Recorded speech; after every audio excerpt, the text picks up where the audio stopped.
And now, the moment I know most of you new artists have been waiting for is how to market your newly made NFTs. But we're going to go a little bit beyond that in this video.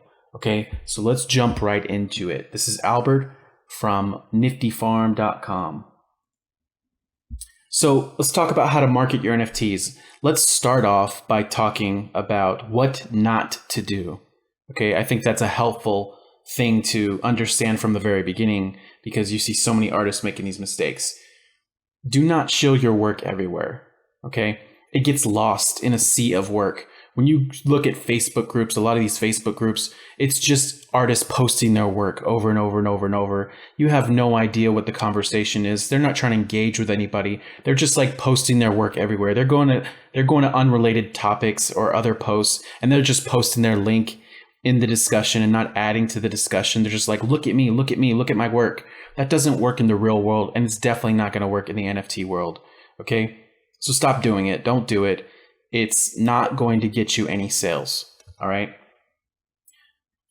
The next thing I would advise you not to do is if you discover there's a collector who's a big and well-known collector, do not bug them to buy your art. Try to build a connection with them. Try to build a relationship with them. Build some value, exchange some value before you ask for anything from anyone. Okay? Again, back to the spam. Don't spam your work on Discord servers in the wrong channels or in the Telegram channels of other people's channels or Telegram groups and on Facebook groups. Like, these spaces become almost unusable for the rest of the community because it's nothing but artists posting their work. And I would venture to guarantee that barely a fraction of that work actually gets purchased. It's just cluttering the space. So I think we need to do a better job of being more thoughtful in how we share and where we share. Okay? Instead of that, let's try to do this. Let's try to build connections with other NFT creators and artists and curators, because that's going to get you further. By building relationships, they will share your work. They will support your work. They may have larger audiences than you do. They might have networks of friends with various vast reaches. So build connections with people. Okay? A good way to start to do that is to share, retweet, and support other artists. If you support 10 other artists, I would be willing to guarantee that maybe 4 to 5 at least of them would be willing to retweet, reshare, and support your work because you're openly supporting their work. Leave comments about their work, encourage them, that kind of thing. You're going to get a lot more back from being that way instead of just trying to shill and trying to take. Give more than you get. And I think if you just keep putting out deposits out there, you're going to reap some rewards just as a side effect. Okay? And then again, let's focus on meaningful connections with potential collectors. I can't stress that enough. A lot of collectors, they may be in it just for the financial aspect, but the other side of this is a lot of artists are becoming collectors, especially successful artists.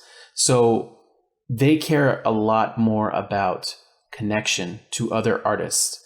So I would advise you to think about things in a different way instead of just a purely commercial aspect, which sounds counterintuitive when we're talking about marketing. Okay, there's people are becoming, in a way, resistant to marketing tactics. So I think by going after genuine, authentic connections, that's a more effective way to actually market. So it's kind of counterintuitive. You're marketing without marketing. You're marketing by trying to build real connections with people. And I think that works better. And this space allows you to, as an artist, a creator, to make enough and more than enough money with a lot smaller audience, right? Because you have the aspect of royalties. You have various aspects in this space that you could build a user base, a fan base of 500 to 1,000 fans that really love you, and you could really make a great living. So I think that focusing long term is your best bet. Okay? Moving on. Here are some profile tips that will help you to get jump started in case you're new to the NFT space and the crypto space. Here's some profiles that you need to make sure you have set up, some social platforms that you should be on. These are very important to the crypto native and NFT space. As more platforms become able to take payments that are just credit card payments and you don't need crypto wallets, this will become less and less important, and you can find people where they already are. But as of right now, it's still very heavily leaning towards the platforms that are crypto native more so. Okay, so Twitter is a must-have virtually. Crypto Twitter is all over the place, all over Twitter. So you should definitely be on Twitter. A lot of the collectors are on Twitter. Okay. You need to follow other artists and collectors. As many as you can find, follow them, like them, retweet their stuff, share their stuff. Just get involved in the community. I do feel that Instagram is useful in displaying your work in a better way than, say, Twitter is. You're probably not going to get a tremendous amount of sales directly from Twitter, but you're going to get people interested. And especially as it's a stepping stone from some of the other platforms that are, I think, more effective in marketing your NFTs. Okay, so which brings me to Clubhouse. Clubhouse is basically a requirement at this point. I know Androids are not allowed on the platform yet as of right now, but if you can get a cheap iPhone, if you can use a cheap or old iPad, get on Clubhouse. Okay, I cannot stress this enough. It is super amazing for creating really great and real connections with real artists, with real people. There's something really special going on in a lot of rooms on Clubhouse. Of course, you have to be selective and find the right rooms.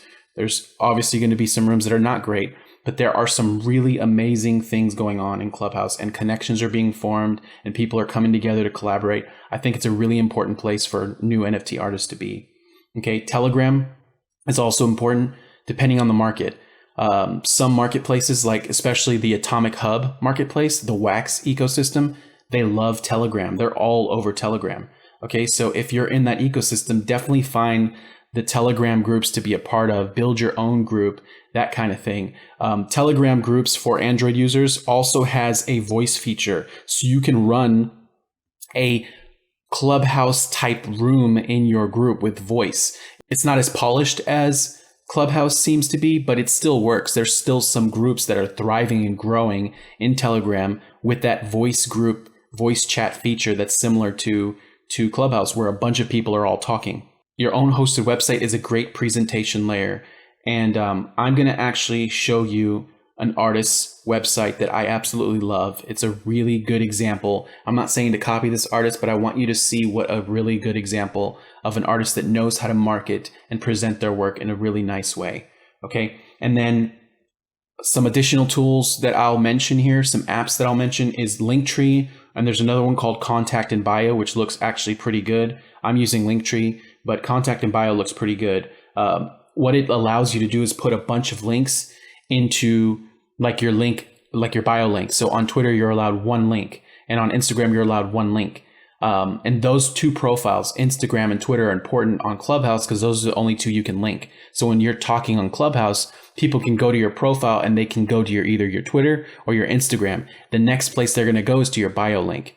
So what you want to do is have a Linktree or a Contact and Bio link that lists where your NFTs are, your other social platforms, where they can contact you, maybe some YouTube videos that you have or music that you share. Like, you have the ability to share a bunch of different things with just one link. And I think it's invaluable. And it's pretty much standard practice right now from the Clubhouse community. And it's definitely a good thing to do for Instagram already. So yeah, those are the tips that I wanted to share with you guys. And now let's get into finally setting longer term expectations. Okay. Don't expect for you to mint your first NFT and it's going to sell right away. And I don't want you to get disappointed when that doesn't happen. You have to understand the dynamics of this market, especially with Ethereum-based platforms. When Ethereum, the cryptocurrency, is climbing in price, when it's climbing in market value, people tend to not want to spend it. No matter how good of an artist you are, no matter how much they want to buy your NFT. If Ethereum is climbing in price, and for today it's $1,800 and tomorrow it's $2,400, people tend to feel bad about spending their Ethereum. It's becoming kind of like Bitcoin, where every time you spend Bitcoin, it hurts you, right? Every time I've ever spent Bitcoin, it's always hurt me. So just understand the market fluctuations can determine whether or not people are in a mood to be purchasing at the time. Okay, so that's just one thing to look out for. don't compare yourself to others, especially these big money, big campaigns. You know, the Beeple $69 million he got. There was a lot of stuff that happened behind the scenes that you have no idea that transpired. There was a lot of people that made that happen. It wasn't that he just put that out there and he made all that money. So all these big drops, they're orchestrated. There's a lot of things that go into it on the back end that you're not able to see, that you're not privy to. So don't compare yourself to others, and don't compare your beautiful work to something that you think is valueless or not art at all, and feel bad about what you're doing. There's various types of art, there's various markets, and people are interested in different things. So try not to compare yourself. That's not a good place to be as an artist. Next thing I want to talk about is focus on learning the additional skills, right? One of the additional skills is learn how to market, learn how to tell stories. Read Donald Miller's book, Building a Story Brand. Learn how to tell your story in a way that's authentic to you and that people can connect with. I think that is one of the best ways to market yourself as an artist, and focus on building those other additional skills outside of your traditional, outside of your traditional disciplines of art. Okay. If you do get some sales, then go ahead and support some other artists, right? And let other artists celebrate in your success with you. They're going to be able to share with you. They're going to connect with you. You're going to give them some inspiration of how you did it or who you connected with. It's just a good practice to if you sell some art, to go buy some art, right? I feel that that's a way to give back to this community. Obviously that's, everyone's got to eat. Everyone's got to do different things with what they earn. But if you can, and you want to continue to build a community, I think it's a good idea to try to go and support other artists, especially even on these other platforms that are not Ethereum, where you don't have to spend a whole lot of money. You can still support artists for a much more modest amount of money, right? And then lastly, think about how you can build a community as an artist with your work, right? You may have high-priced Ethereum-based marketplace work that's like 5-10 ETH, right? It's very expensive. But consider adding something else to what you do at a lower, more available and accessible price point that builds community. It doesn't have to dilute your work, but you can make your work accessible to people to where it's building a long-term community. Because what's going to happen when the prices cool off, right? If you're an artist that has made a lot of money with high-priced work, you may have very few collectors. And when things start to get lean and when the market starts fluctuating in a downward trend, you may find it harder to continue to make money in this market or that current market. So, but if you build a community and you have a vast community, I think you have more longevity and it's a better long-term play for you, right? You're also going to be in front of more eyeballs, and more of those eyeballs will be sharing what you are doing. So just consider that as a strategy to use some of these cheaper platforms to create marketing and promo and rewards for your community, right? Engage with your community instead of being instead of focusing on a kind of a more elitist attitude. Try to be more of a community player, right? If that fits your personality. Okay. And lastly, if you have any more questions around this subject, please go ahead and join the Discord. The one last thing I want to share is that all of this training here was for free. I created this for free, and I hope you got a tremendous amount of value. But we're creating the Nifty Farm Academy, where we're actually going to be selling an NFT, a monthly NFT, that is going to give you access to live group courses, live group training on different subjects that go deeper into being an NFT artist, into marketing your work, those kind of things. So be on the lookout for that. The button should be below, and you can see more details about that if you're interested in that. It's going to be a monthly NFT. We're also going to be featuring artists that are members of that Nifty Farm Academy, and we're going to be airdropping free NFTs to the members of the Nifty Farm Academy. So again, be sure to check that out. And again, if you have any questions, go ahead and jump on the Discord and we will see you in there. All right. Thanks. All right. As promised, I wanted to go over and show you a profile of an artist that I believe is doing a really amazing job at presenting their work on their website. Okay, so you can see their homepage here. He's an illustrator, visual artist making design assets and NFTs. The way he's got this presented is just so slick, right? So if you go up here, you go to NFTs, you can see what places he's on. He's on Foundation, Bitsky, and Super Rare. He's got a cool little, archive available and sold. It shows you his work in a clean way. It tells you what it's sold for. I'm imagining that you click on this and it takes you more to the work, right? So again, a page about it, and then you click on that to find it on Foundation, right? So it's a really clean, really nice looking presentation. And I think more tools are going to come out to where you can embed your NFTs onto your website. But this artist's work is just beautiful. I love this work. Obviously, it looks like he's using WordPress, so you could reverse engineer that and figure out maybe what theme he's using. He may even be using the same theme that I'm using on niftyfarm.com. It looks similar. So, but this is a really cool presentation. I just wanted to show you that. The artist's website is amritpaldesign.com/NFTs. So go ahead and check his page out. I think he's done an amazing job at presenting his work in a beautiful, clean way and integrating NFTs into what he's already doing. So yeah, I just wanted to make sure that I included this into the video. And then the last thing that I'm going to add to this video is I'm going to actually tack on the 5 tips, the 5 marketing tips to marketing your NFTs that has been my most popular video on YouTube. I'm going to go ahead and add this as a bonus here to this video, so you guys can check that out here coming up right next.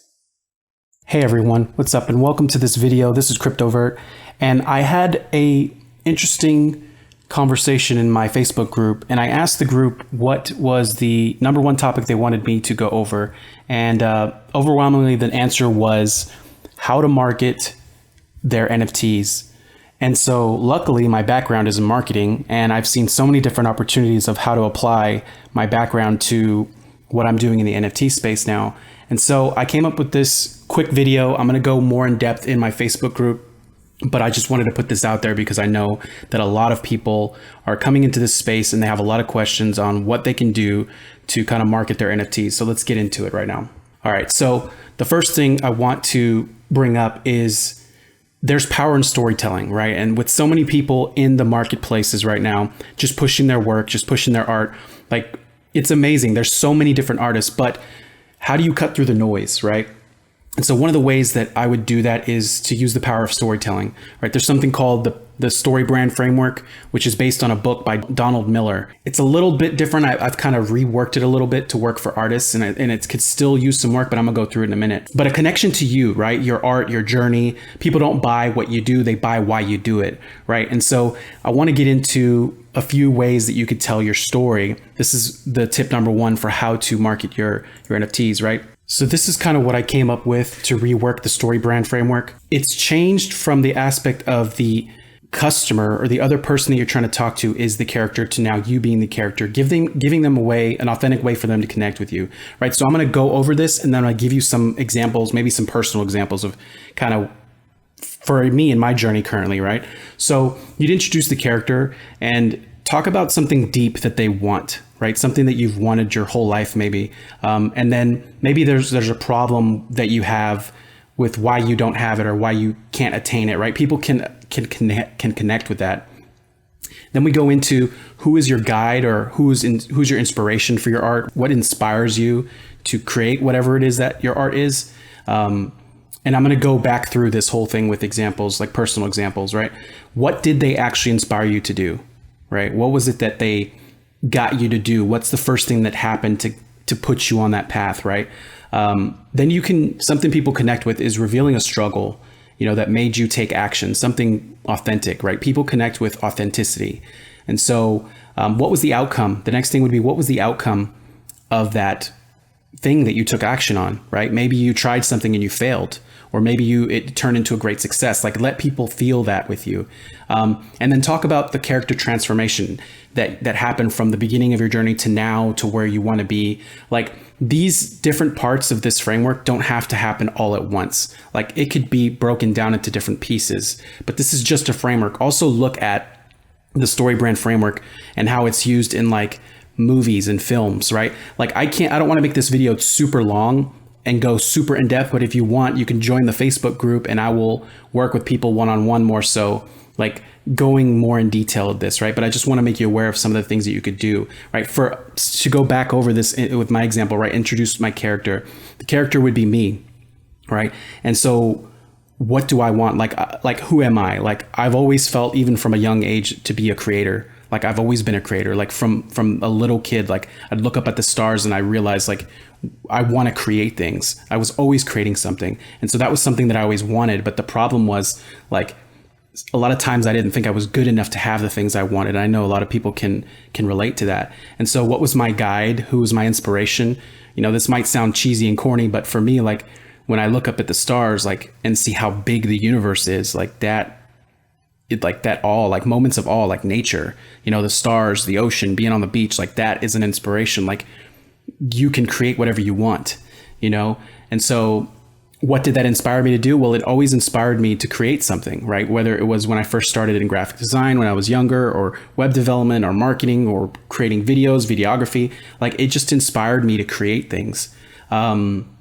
So reveal a struggle that made you take action, right? Here's a personal one, right? For me to get back and do this YouTube channel and to start helping people with NFTs and with my knowledge of the crypto space and just teaching people, helping people to understand this. So a struggle for me is that me and my wife lost our jobs due to COVID last year. And right after that, she got hurt. She had a seizure and fell and broke her neck and back.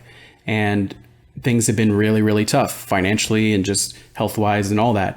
And so that struggle led to us starting an apparel brand called Gorilla Vibes. And that didn't turn out so well. Like, we made some money, but it was just between health and trying to cope with everything. It just became very hard to handle all of it. And so the outcome of that was that when I came across some influencers in the NFT space, they inspired me, right, to get back into this. And so the character transformation, like, let's go into that. The character transformation for me would be somebody who's tried something a bunch of different times and has failed a bunch of times, that's had some successes, to now knowing that you just got to keep trying and you got to keep going at it, right? So that's just a little bit of what you could say, like, but people can connect with that because it's real. That all that is real, all that is true, right? So let's move on. But this we can go deeper in for you personally or whatever in the Facebook group if you have any questions, right? Next. Let's talk about this. Be specific in your ask, right? So we're gonna, what do I mean by that? I mean that when you ask people for something, right? Let's say you're sharing a link to something. Like, if you're gonna share your link to your NFT art, to your regular average people, right? It's like you're asking them to get married before you even smile at them and say hello, right? They're not gonna, first of all, they're not gonna go to this website. It doesn't happen in the non-crypto space. But you're going to add and ask them to, like, figure out how to get MetaMask and get Ethereum in their wallet and figure out like, you're asking for too much. So ask with something that's low friction, like, follow me here, and then be specific about what they're going to get, right? Follow me here for X thing, right? Give them something, like, give them a glimpse of your process, give them some kind of something for them to be incentivized to do the thing that you're asking, and make sure that you're asking for low friction things. Like, your audience needs to be warmed up to you. You can't just put your stuff out there and say, hey, buy my stuff like that, especially non-NFT people, right? They don't understand this yet. So that's enough on that. Next, let's talk about a really big one, is to build a community, right? Or participate in one or do both.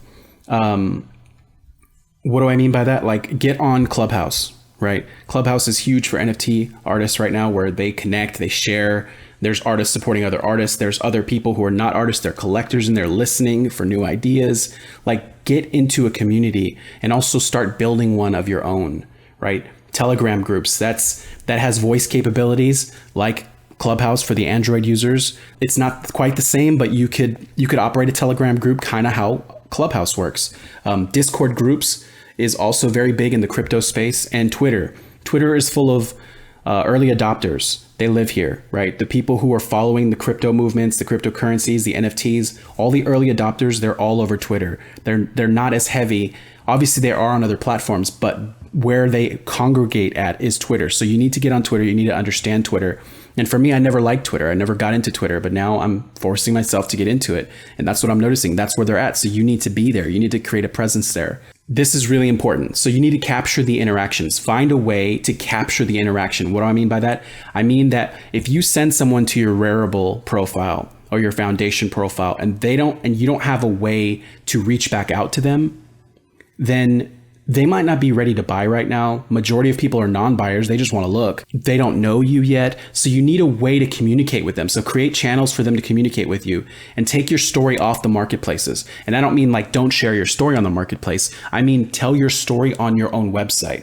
Build a funnel that tells your story. Tell your story on Instagram and on your social media profiles. That way people can get to know you and connect with you before they ever go and try to buy something from you. The other thing is most people won't buy anything from you. Most people that see your stuff won't buy. But if they connect with you, they'll share your stuff. They'll recommend you to someone, or they'll recommend someone to check you out, that kind of thing. And that's kind of really important when you have so many people just sending out these links to marketplaces. Hey, like buy my stuff for 3 ETH right now. Like a lot of people can't afford that. And there's other platforms where you can do stuff for lower friction, less cost, right? So just think about that. Have a way to communicate and capture these interactions that you're having with people. Now, this is a big one that I think most people are underestimating, okay? You need to understand that the current audience right now, in the beginning of, we're in March 2021, things will change as time goes on, but the current audience is going to be crypto friendly, NFT people that already know about crypto, people that already know about NFTs. Onboarding the average person is going to be very, very difficult. Okay. So you need to connect with people that are crypto aware, and the early adopters, like I said, the people that want to be on the cutting edge, that are willing to learn, that are willing to do the things like get a MetaMask wallet, figure out how to get money over to an exchange, or get on Coinbase and buy cryptocurrencies and they never done it before. Like that's a small sector of people that your audience is your available audience right now, right? But start to build now so that the future, as things get easier, as there's better on-ramps, you'll already be established in this space, right? So mass adoption is going to happen when grandma can NFT, right? When grandmas can get on there and they understand how to NFT, which I do believe when, the interface, the on-ramp, like things like MetaMask, the wallets get super user-friendly and super easy to where grandma can do it, that's when we're going to have mass adoption. So just think about that you might be trying to market to your average, you might have a big audience already, but most of them are not in the crypto space. You're kind of struggling maybe to get traction with your NFTs or whatever, because you're talking to an audience that doesn't understand what you're doing. To get a regular audience to click on something and click through something is hard enough. Now asking them to set up MetaMask and do all this, like it's just too much for most people. So you need to be aware of who you're talking to and talk to them in the way that they understand, right? And just know that your audience is going to be a little bit more limited to these people that have already had some kind of exposure or willing to try something new. And I hope this was valuable to you guys. Again, this is CryptoVert. Have an awesome day.